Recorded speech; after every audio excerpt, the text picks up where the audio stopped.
Aujourd'hui à l'émission, Jésus est devant les autorités romaines pour subir un procès et Pilate va l'interroger sur qu'est-ce que la vérité.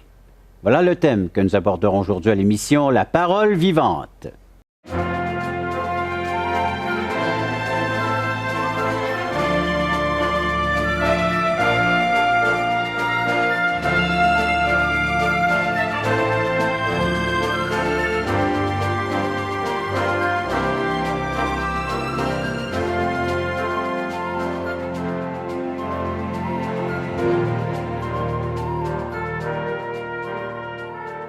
Mesdames, Messieurs, bonjour, bienvenue à l'émission La Parole vivante. Ici le pasteur Régent Joly. Jean chapitre 18, le procès devant Pilate. Je vais vous faire la lecture. Bonjour les amis. Bonjour Jeff, bonjour Jean-Pierre. Bonjour Jean. C'est bon de savoir que vous êtes toujours là pour nous accompagner dans l'enseignement de Jean chapitre 18. Ben oui, je t'ai proposé à 19. Tu veux que je te lire Jean 19? Ben, on n'est pas rendu là? Ben non, on n'est pas là, Ok, mon moi, cher j'étais mort Jeff. dans Jeff, il a hâte d'aller à Jean 19. Je vais vous lire Jean 18. Ok, d'accord. Et puis la prochaine émission sera Jean 19. Il doit avoir un punch pour Jean 19. Oui, il rafraîchit les temps avec ses punchs, notre ami Jeff, dans cette série d'émissions. Donc, c'est Jean 18. D'accord. Et je vais vous lire le verset 24. Et ensuite vient... 28, Jean. Oui, mais c'est parce que Anne l'envoyait lié à Caïphe, le souverain sacrificateur. Et le verset 28, ils conduisirent Jésus de chez Caïphe au prétoire.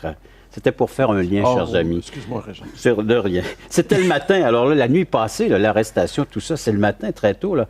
Et ils n'entrèrent point eux-mêmes dans le prétoire afin de ne pas se souiller et de pouvoir manger la Pâque. Pilate sortit donc pour aller vers eux et il dit, « Quelle accusation portez-vous contre cet homme? » Ils lui répondirent, « Si ce n'était pas un malfaiteur, nous ne te l'aurions pas livré. » Sur quoi Pilate leur dit, « Prenez-le vous-même et jugez-le selon votre loi. » Les Juifs lui dirent, « Il ne nous est pas permis de mettre quelqu'un à mort. » C'était afin que s'accomplisse la parole que Jésus avait dite lorsqu'il indiqua de quelle mort il devait mourir. Pilate rentra dans le prétoire, appela Jésus et lui dit, « Es-tu le roi des Juifs? » Jésus répondit, « Est-ce de toi-même que tu dis cela, ou d'autres te l'ont-ils dit de moi? » Pilate répondit, « Moi, suis-je juif? Ta nation et les principaux sacrificateurs t'ont livré à moi. Qu'as-tu fait? Mon royaume n'est pas de ce monde. » Répondit Jésus. « Si mon royaume était de ce monde, mes serviteurs auraient combattu pour moi afin que je ne sois pas livré aux Juifs, mais maintenant, mon royaume n'est point des ci-bas. » Pilate lui dit, « Tu es donc roi? » Jésus répondit, « Tu le dis, je suis roi. » Et ensuite, eh bien, je suis venu dans le monde pour rendre témoignage à la vérité. Quiconque est de la vérité, écoute ma voix. Pilate lui dit, qu'est-ce que la vérité? On va s'arrêter ici. Là. Je crois qu'il y a déjà assez de matériel pour une conversation, une discussion. Là.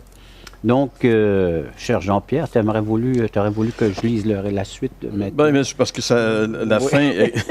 Bien, vas-y donc, tiens. Okay. Un autre je m'excuse, lecteur. Non, je vois que tu es préoccupé par le texte. Ouais, ben, toujours la tête penchée. Je suivais ta lecture, puis je trouvais ça intéressant. Puis j'étais déçu que tu arrêtes, parce que j'aimais entendre ta douce voix lire les textes de l'Écriture. On va entendre la tienne, mon cher Jean-Pierre. Alors, au verset 38, mais comme c'est... on était au verset 38, oui. Pilate lui répliqua, « Qu'est-ce que la vérité? » Sur ces mots, il sortit de nouveau à la rencontre des Juifs et leur dit, « Pour ma part, je ne trouve en lui aucun motif pour le condamner. Mais comme c'est une coutume parmi vous que je vous relâche quelqu'un lors de la Pâque, voulez-vous que je vous relâche le roi des Juifs? » Alors, de nouveau, ils crièrent à tous, « Non, pas lui, mais Barabbas. » Or, Barabbas était un brigand. On voit ici Pilate qui essaye, il y a une patate chaude dans les mains, il essaye de s'en débarrasser de tous les moyens possibles, mais il n'y arrive pas. Donc, il y a un problème, parce que lui, comme les Juifs, sait très bien que c'est une comédie qui se joue ici. Il sait très bien que cet homme-là est innocent, puis là, on l'amène à lui pour qu'il le juge. Alors, il est pris, là. Et c'est pas évident, tu sais. Et même, juste pour revenir au début, une petite pensée qui me vient comme ça, parce que j'aimerais qu'on pense à Jésus cette nuit-là. Il a été arrêté, on l'a vu dans une émission précédente dans le jardin de Gethsémani. On l'amène jusqu'au palais du souverain sacrificateur. On l'amène chez Caïphe. On le prend de chez Caïphe pour le ramener maintenant jusque... c'était la forteresse Antonia où était Pilate. Donc, c'est encore... Tu sais, Jésus n'a pas dormi de la nuit. Et puis, il est interrogé, il est sous tension continuellement. Là, on l'amène maintenant, et il est écrit que c'est le matin, donc la nuit est passée. On l'amène jusqu'à la forteresse Antonia pour qu'il soit confronté à l'autorité civile. Mais pensons à Jésus un peu. Quelle nuit il est en train... Il n'a pas vécu le pire encore, mais quelle nuit il a vécu. Depuis le jardin de Gethsémani. Oui, c'est ça. Il est trimballé, on se moque de lui. Je veux dire, il y a eu une claque tantôt. Dans le sens, le gars, il a donné une claque parce qu'il pensait que Jésus était impoli envers le souverain sacrificateur. Mais qu'est-ce que tu es en train de faire, toi, là? C'est à plus que le souverain sacrificateur que tu es en train de frapper, là. C'est Dieu. Quand on se rappelle, entre autres, que quand ils sont venus le chercher, puis qu'ils ont demandé où est Jésus, c'est moi, puis ils sont tombés. Ouais. On se rappelle finalement que c'était une manifestation de la puissance du Seigneur lui-même, et on ne sait pas... Et l'ironie de toute l'histoire, eux, comme Pilate, savent que c'est vraiment un scénario, c'est organisé, c'est la jalousie, c'est pervers, c'est du mensonge. Et ils ne veulent pas entrer finalement dans le prétoire pour ne pas souiller. Écoute, il faut le faire. Je veux dire, quand tu veux être aveugle, tu n'as rien qu'à te crever les 2 yeux, puis ça fait la job. Je veux dire, ces gars-là, ils sont en train de livrer un innocent. Ils ne savent pas sur quoi le condamner. Puis même Nicodème, qui était un des leurs, il dit, nous, quand il parlait du conseil, quand il était voir Jésus de nuit, on est d'accord sur un point. Un homme ne peut pas faire ce qu'il fait à moins que Dieu soit avec lui. C'est comme ça qu'il l'a abordé. Et l'effet de souillure de ne pas rentrer dans le prétoire, c'est de rentrer chez des gentils, des non-juifs. Oui, parce que là, il était purifié, il se prépare pour la Pâque. Ils font tellement le rituel et... Écoute, c'est l'aveuglement total en pensant que je fais les bonnes choses, donc je dois être bon, plutôt que toute cette cérémonie de la Pâque, tout ce que Dieu demandait en Israël, c'était pour rappeler la faute. Tu comprends? C'était pas pour dire « ça va enlever vos fautes ». C'est pour la rappeler en vue de celui qui devait venir. Et là, il est là. Oui. Il est là. Tu sais, je pensais à cette phrase de Jésus qui dit qu'il filtre le moucheron puis avale le chameau. Oui. Bien, ils sont en train d'avaler le chameau. Oui. Ça, c'est une phrase qu'on connaît, qu'on cite souvent, nous, les Québécois, mais elle vient d'où? Elle vient du Seigneur Jésus-Christ. Oui. On avale le chameau taureau. Ils sont en train d'avaler le chameau.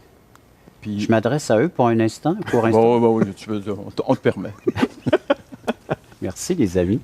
Oui, c'est à votre tour de vous adresser à nous. Si vous avez des commentaires, des questions, si vous aimeriez qu'on aborde certains aspects dans les textes que nous sommes en train de toucher, entre autres Jean chapitre 18, et les prochaines émissions, ce sera Jean chapitre 19, si on suit la logique, chapitre après chapitre. Vous nous en faites part en composant le numéro de téléphone suivant en 877-537-7647 ou via nos sites, écrivez-nous un petit email, un petit courriel, espoir.ca-touchrétien.com. Après la suite, je ne sais vraiment pas où on va s'en aller, mais j'espère garder contrôle sur mes amis. C'est peut-être pour ça, s'il y a des gens qui ça fatigue en ce moment, ce qu'ils entendent, peut-être d'aller voir le Seigneur, peut-être de se dire, est-ce que moi, je suis soit un caïphe dans un système religieux qui affirme son orthodoxie, mais est-ce que j'ai désobéi au Seigneur? Est-ce que je marche pour lui publiquement?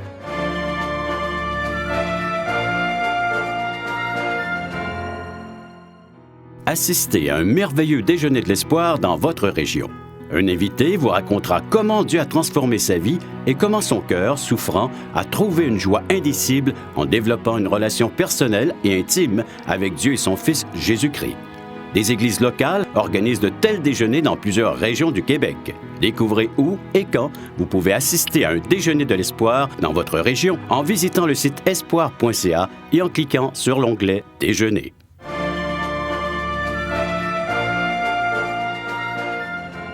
Jean chapitre 18, où Pilate, vraiment, il ne sait plus quoi faire. Il est là, il est devant Jésus, puis il voudrait vraiment s'en débarrasser. Les Romains avaient toujours cette crainte, parce que les Juifs pouvaient exploser n'importe quand. C'est pour ça que quand il y avait des fêtes particulièrement, et là c'est la fête de Pâques, donc il y avait beaucoup de Juifs présents, ça c'est explosif. Et c'est pas pour rien que Pilate n'est pas à Césarée, là. Il est à Jérusalem, il est dans la forteresse Antonia, parce que il y a une tension déjà. Puis en plus, cette Pâque-là, Jésus est là, et là on l'arrête, donc il y a une double tension. Et là, c'est intéressant, dans le texte, on voit que Pilate sortit, donc c'est le matin très tôt. Pilate, c'est un notable romain, donc il a peut-être fêté la veille, puis il se fait réveiller de bonne heure. On peut s'imaginer que le gars n'est pas tout à fait de bonne humeur. Il arrive, Pilate sorti, puis là, il dit « De quoi l'accusez-vous? On va... dépêchez-vous qu'on règle ça. Un matin, j'ai pas de temps à perdre avec ça. » C'est un peu l'idée qui est là, quand Pilate se retrouve face à Jésus. Et il y a quelque chose que le texte de Jean ne nous dit pas ici, mais qu'un autre évangile nous dit, c'est que sa femme à Pilate, la nuit, elle a eu un songe. Puis elle lui dit à Pilate, il ne faudrait pas que tu aies trop de problèmes avec ce gars-là, ce juste-là. J'ai eu un songe à son sujet.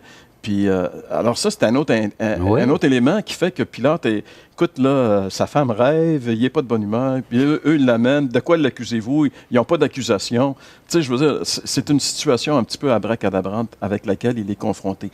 Mais, pour mettre le tableau plus simple, Pilate est confronté à Jésus. Que va-t-il faire avec? En réalité, Jésus, c'est le problème de l'humanité. Qu'est-ce qu'on fait avec? On a tous une décision à prendre pour lui. Qu'est-ce que Pilate va faire avec? En tant que juriste, il est vraiment conscient qu'ils n'ont pas de poids dans leur argumentation. Et là, il va interroger Jésus, justement. Il va être confronté à Jésus. Et là, c'est intéressant. Comme tu le rappelles, toute l'humanité est confrontée. On a laissé la première cour religieuse et les Juifs, devant le monde de l'époque, se vantaient d'avoir la seule vraie religion. Puis on pourrait quasiment dire avec raison, oui, ils ont les Écritures, comme Paul dit, l'avantage des Juifs, il est énorme. Ils ont les oracles de Dieu, ils ont les alliances.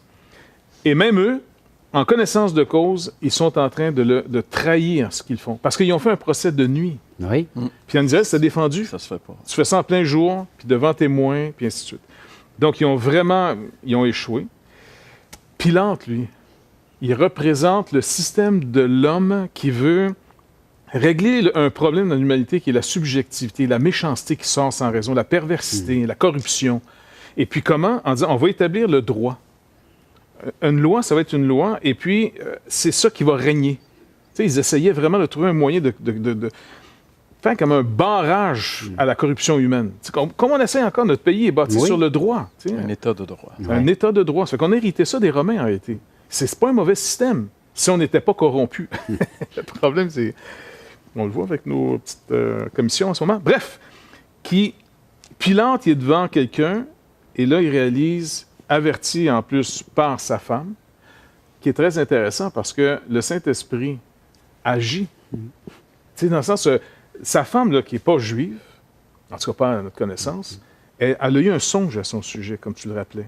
Elle dit, écoute, elle n'a pas rien à voir avec ce gars-là. Tout comme Caïphe a prononcé une phrase prophétique. Lui, vu qu'il est juif, puis il est en position, malgré lui, il va prophétiser. Lui, il dit dans une intention malsaine, mais le Saint-Esprit va récupérer cette phrase en disant, non, je vais te faire dire la phrase, mais moi, je vais lui donner son vrai sens. Et puis, c'est un peu comme Balaam, le prophète. Il y a un prophète dans l'Ancien Testament qui venait de l'Orient, pas d'Israël. Il avait été engagé par un roi pour maudire Israël. Et puis même lui va commencer à voir ce que Dieu montre sur Israël. Donc Dieu agissait pas seulement en Israël. Il agit. Il agit présentement encore, à plus forte raison même aujourd'hui, à plus forte raison. Et c'est peut-être pour ça, s'il y a des gens qui ça fatigue en ce moment, ce qu'ils entendent, peut-être d'aller voir le Seigneur, peut-être de se dire, est-ce que moi, je suis soit un caïphe dans un système religieux qui ça affirme son orthodoxie, mais est-ce que j'ai désobéi au Seigneur? Est-ce que je marche pour lui publiquement? Est-ce que je suis prêt à même être rejeté de ma gang si on est en train de découvrir quelque chose que le Seigneur nous montre? Ou peut-être quelqu'un se dit, moi, je suis quelqu'un de très objectif, je suis scientifique, moi, je suis juste. Qu'est-ce que tu fais de Jésus? Parce que Pilate, là, il sait qu'il a affaire à un innocent. Un juste. Un juste. Un juste. Et chacun d'entre nous, l'Esprit est en plein travail parmi les nations, partout. C'est ce qui nous est dit, avec la présence de l'Église, entre autres, à proclamer l'Évangile. Et Dieu travaille dans votre cœur, travaille dans votre environnement, il travaille là où vous êtes, peut-être dans votre milieu de travail, à la maison.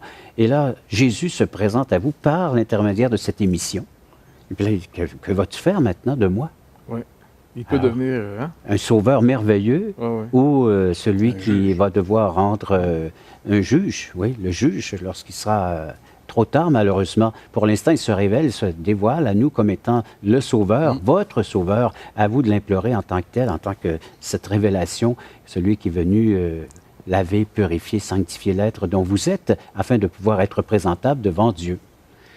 Vous réagissez, vous en faites part, vous composez le numéro de téléphone suivant, 877-537-7647, ou écrivez-nous via nos sites espoir.ca, toutchrétien.com. Après la pause, on va regarder ce qui s'est passé vraiment entre Pilate et Jésus au sujet du royaume, de la vérité, et ainsi de suite. Jésus leur reconnaît l'autorité, car l'autorité ne dépend pas toujours de celui qui est en fonction. On devrait avoir quelqu'un qui honore la fonction.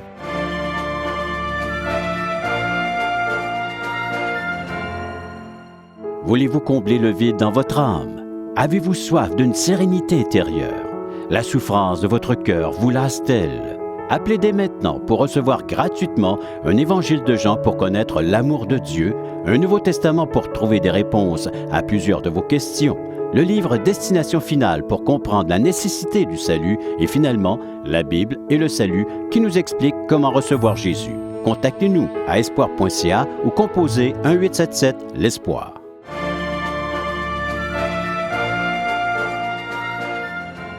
Alors, Jésus va subir une deuxième interrogatoire. La première, c'était sous Caïphe, les grands prêtres, les sacrificateurs, le Sanhédrin, qui essayaient de trouver une faille dans son enseignement, dans sa doctrine. Mais ici, Pilate semble plutôt rechercher des réponses à ces questionnements. Au départ, on voit que c'est le Sanhédrin, les Juifs, qui vont vers Pilate. Et Pilate leur demande de quoi il l'accuse, et puis il ne semble pas le savoir trop. Alors Pilate leur dit, prenez-le, puis occupez-vous-en. Moi, ce n'est pas de mes affaires, vos histoires de religion. Puis là, c'est là qu'ils disent, nous n'avons pas le droit. Nous n'avons pas le droit de mettre quelqu'un à mort. Donc, c'est sûr qu'ils veulent le tuer, mais ils n'ont pas le droit de le faire. Alors, regarde. L'intention est montrée, même pas la cause encore. Non. L'intention, c'est on veut tuer le gars. Ils n'ont pas de raison de le faire, mais ils veulent le tuer. Puis ils n'ont pas le droit. Donc, ils sont mal pris. Mais toi, Pilate, tu as le droit, alors c'est toi qui vas le tuer. Tu comprends-tu? C'est toi qui vas faire la sale job. C'est ça qu'on est en train de dire, vraiment. Ouais. Et puis là, Pilate, il rentre de nouveau dans le prétoire, comme le texte dit, mais là, il va parler à Jésus. Et la première question qu'il pose à Jésus, es-tu le roi des Juifs? C'est la première question. Es-tu le roi des Juifs? Et là, Jésus va répondre. Et tu as sûrement remarqué, Jésus répond, Sanhédrin, ils ont l'autorité. Jésus leur reconnaît l'autorité, même s'ils sont pourris. Je veux vraiment qu'on... Oui. Je ne veux pas inciter qu'ils soient si pourris que ça, mais ils sont pourris pareil. Et puis, mais Jésus leur reconnaît l'autorité, car l'autorité ne dépend pas toujours de celui qui est en fonction. On devrait avoir quelqu'un qui honore la fonction. Eux, ils déshonorent la fonction, mais la fonction de souverain sacrificateur était déléguée par Dieu. Elle est instituée par Dieu. Et même toute autorité. Oui, donc les structures d'autorité ont été établies par Dieu pour notre bien. Ceux qui sont assis dans ces positions ne sont peut-être pas à la hauteur, corrompus, ça se peut, mais ça, c'est un principe qu'il faut séparer, celui qui est en charge versus la fonction. Il répond finalement aux autorités juives, il répond à Pilate, qui est un païen, mais il reconnaît, et ça, on peut regarder par les prophéties, pourquoi Jésus reconnaît à Pilate ou aux empires, parce que les prophètes ont dit que Dieu, maintenant, prenait les empires pour châtier Israël, dont l'Empire romain. Tu sais, on a juste allé dans Daniel, entre autres. Là. Et il répond à Pilate. Par contre, il y en a un à qui il n'a pas répondu. Hérode. Hérode, c'est un manipulateur, un voleur, un usurpateur. Lui, il a pris contrôle et il se proclame le roi d'Israël. Lui et sa lignée, parce que ça a commencé avec le père, ses fils sont là. Et lui, Hérode, a voulu... Il était intéressé parce que Jean-Baptiste le fascinait énormément. Il a fait tuer Jean-Baptiste à cause d'une danse. Là. Et puis, là, c'est Jésus qui arrive. Et même Hérode est tellement bizarre, tellement confus, tellement fasciné, tellement tourmenté dans sa conscience, entre sachant qu'ils disent vrai ces hommes, dont Jean-Baptiste le premier, Jésus après, mais en même temps, il est pervers, il est assoiffé de pouvoir. Il est en train d'en devenir fou, le gars, finalement. Mais, quand lui demande à Jésus de faire un signe ou de répondre, Jésus, il parle même pas. Parce qu'il y a pas ça. Les autres évangiles nous parlent qui étaient d'abord présentés chez lui. Et lui, Hérode et Pilate saillissaient à mourir. Mais à cause de Jésus, les évangiles, ils deviennent les meilleurs amis. Ils vont devenir des amis. Encore une fois, l'histoire du bouc émissaire. Je vous dis, il y a vraiment une sagesse des Écritures ici. Le bouc émissaire, c'est une forme de justice démoniaque. On en trouve un, sur deux ennemis deviennent en paix sur un troisième ennemi. Et Jésus, finalement, va devenir soit pour nous celui qui nous unit au Père, ou soit on va haïr ensemble Jésus pour trouver une autre unité. Et c'est dans quelle unité on se trouve aujourd'hui. Et Jésus est bien conscient de tout cela et on voit qu'il ne perd vraiment pas le contrôle de quoi que ce soit, mais il s'est remis entre les mains de son Père sous cette souveraineté et on voit que c'est lui qui se livre, c'est lui qui se donne entièrement. Il est devant Pilate. Pilate, et comme Jeff vient de le dire, il est le représentant de l'autorité romaine présentement. C'est le personnage important, c'est lui qui a l'autorité. Mais Jésus, il a plus d'autorité que lui. Et Pilate le sent. Tu sais, t'es un roi. Et Jésus va lui dire quelque chose. Mon royaume n'est pas de ce monde. Alors, il veut amener Pilate dans un autre domaine. Il n'y a pas juste le monde de la politique. Il n'y a pas juste le monde matériel. Il y a une réalité beaucoup plus importante que celle-là. Tu sais, souvent, on est limité dans ce monde physique autour duquel, puis on consacre toute notre énergie dans ce monde-là, mais on se leurre. Et c'est là que Jésus nous rappelle, mon royaume n'est pas de ce monde. Et mon royaume, c'est celui qui va subsister. Celui-ci, il va passer, mais le mien va rester. C'est encore Daniel, tu sais, la petite pierre qui détruit tous les royaumes et qui s'installe pour l'éternité. Mais c'est intéressant parce que c'est de ce royaume-là qu'il faut faire partie. Et c'est cette vérité-là qui doit être proclamée. Et là, on voit que Pilate est confronté. Est-ce qu'il abandonne à quoi il s'est consacré un empire qui va passer, mais qui est très puissant, beaucoup plus impressionnant que le gars qui est là. Mais lui demeure. Pilate va passer parce que l'empire va passer, tout va passer. Et c'est le même choix qu'on a encore aujourd'hui. Tout va passer, sauf ceux qui auront fait la volonté de Dieu. Exact. Ma vie va passer, mes succès vont passer, toutes mes réussites, tout ce que j'ai pu accomplir dans cette vie vont passer. Mais on va regarder après la pause comment on peut bénéficier davantage de ce qui nous est présenté ici devant Pilate, entre autres, où Jésus dit qu'il y a un royaume qui existe éternellement et qui a comme fondation, il est fondé sur la vérité, sur ce qui est vrai, sur ce qui est réel. C'est pas de l'illusion, c'est vrai, c'est là, ça existe, même si on ne le voit pas présentement. Il y a un royaume dont je suis le roi. Et je vais vous dire comment bénéficier de ce royaume déjà à l'instant présent. Après la pause, on va regarder ensemble comment saisir cette vérité et faire partie du royaume de Dieu. Si vous vous tournez vers moi, comme dans l'histoire du désert, tu es mordu par le péché, tourne-toi vers moi, accepte que je paye ta dette, viens à moi, il n'y a pas d'autre solution, alors tu seras sauvé.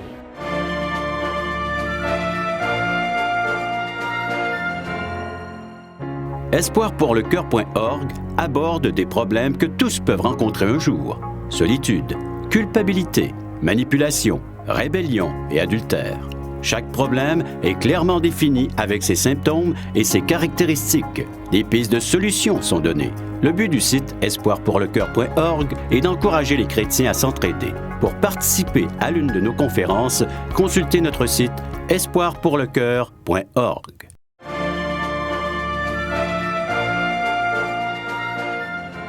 La question a été posée à Jésus, es-tu roi? Jésus a dit, mon royaume n'est pas de ce monde. Comment nous accaparer de ce roi, et puis aussi de ce royaume? Parce qu'il dit, le Seigneur, il dit, c'est les gens qui vont utiliser la force accaparée de mon royaume. Quelle est cette force qui devrait être chez l'être humain de s'accaparer? Certainement, c'est d'arrêter de vivre dans nos illusions et de dire qu'après la mort, il n'y a rien d'autre. Hein? Donc, c'est de se frapper nous-mêmes, c'est de dire, il existe vraiment quelque chose. Le Seigneur Jésus-Christ nous a apporté une réalité ici, une vérité qui peut nous affranchir, nous libérer de ce que nous sommes, de notre manière de vivre et de vivre pour le royaume des cieux, le royaume de Dieu. Nicodème en est un bel exemple, un chef religieux. Oui, Nicodème, membre du Sanhédrin, il était impressionné par Jésus. Hein? Il est allé le voir de nuit. C'est le docteur d'Israël. Ça devait être le théologien, un des grandes figures en Israël. Les gens se tournaient vers lui pour connaître la vérité. Et Nicodème se tourne vers Jésus parce que, justement, il est conscient qu'il lui manque quelque chose. Et Jésus va lui révéler quelque chose d'incroyable. Pour nos amis également, il faut connaître cette vérité-là. Moi, c'est une des vérités qui m'a imprégné et qui a fait la différence dans ma vie, parce que je ne savais pas, jusqu'à ce que je lise dans l'Évangile de Jean, chapitre 3, Jésus dit à Nicodème, « Si un homme ne naît de nouveau, il ne peut pas entrer dans le royaume de Dieu. » Donc, la façon d'entrer dans le royaume, c'est de naître de nouveau. Et peut-être qu'on est un peu comme Nicodème. Je veux dire, je peux pas quand même rentrer dans le ventre de ma mère puis naître une... Et là, c'était la façon de réagir de Nicodème, le grand théologien. Jésus lui dit, c'est parce que je t'ai pas parlé de naissance physique maintenant. Je te parle de naissance spirituelle. C'est le Saint-Esprit qui doit venir en toi pour te faire naître de nouveau. Et là, Nicodème va dire, comment ça se peut? Comment ces choses-là peuvent arriver? Et là, Jésus va dire, tu te rappelles pas, Nicodème, cette belle histoire que tu as lue depuis longtemps, que tu as enseignée même de mon peuple dans le désert, lorsque les serpents sont venus les mordre, j'avais ordonné qu'il se fasse un serpent, qu'il l'élève, et toute personne qui regardait le serpent d'airain était guérie automatiquement, parce que c'était un geste de foi. Eh bien, Jésus va dire à Nicodème, de la même façon, il faut que le Fils de l'homme soit élevé, afin que quiconque croit en lui ait la vie éternelle, et ainsi entre dans le royaume. Et ces serpents représentaient un jugement de Dieu, parce que ils avaient critiqué Dieu, ils avaient murmuré contre Dieu, et puis Dieu envoie un jugement.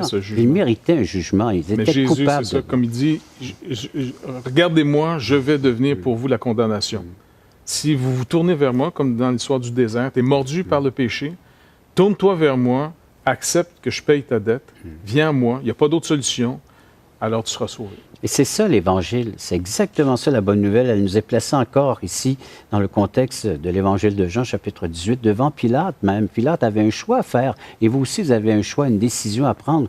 Jésus s'offre à vous, il se livre à vous. Qu'allez-vous faire de ce Jésus? Le prendre, l'accepter tel qu'il se révèle, tel qu'il se fait connaître, ou le rejeter, le refuser et en subir les conséquences aussi, car il y aura toujours des conséquences de nos actes, de nos gestes, soit de prendre ce que Dieu nous offre ou de le refuser. Le prendre, eh bien, c'est le pardon de vos péchés, c'est d'être justifié, déclaré juste par lui-même, qui en a le pouvoir, c'est lui qui en a le pouvoir, et de bénéficier de son royaume, c'est-à-dire de profiter déjà, au moment présent, d'un roi, d'une personne qui pourvoira vos besoins, qui veillera sur vous, un bon berger qui est appelé dans d'autres textes, dans l'Évangile de Jean. Il sera là pour vous diriger, vous guider, vous emmener jusqu'à la présence du Père. Un royaume qui ne frappe pas les regards, qui ne se voit pas, n'est pas physique, mais qui est bel et bien là, présent, parce que le roi s'est approché de vous. Le roi, ça se proclame, s'annonce. Le roi demande maintenant une place dans votre vie, dans votre cœur, afin que vous puissiez vivre en communion et de profiter pleinement de tout ce qu'il est dans ce « Je suis » qui s'est révélé à vous présentement.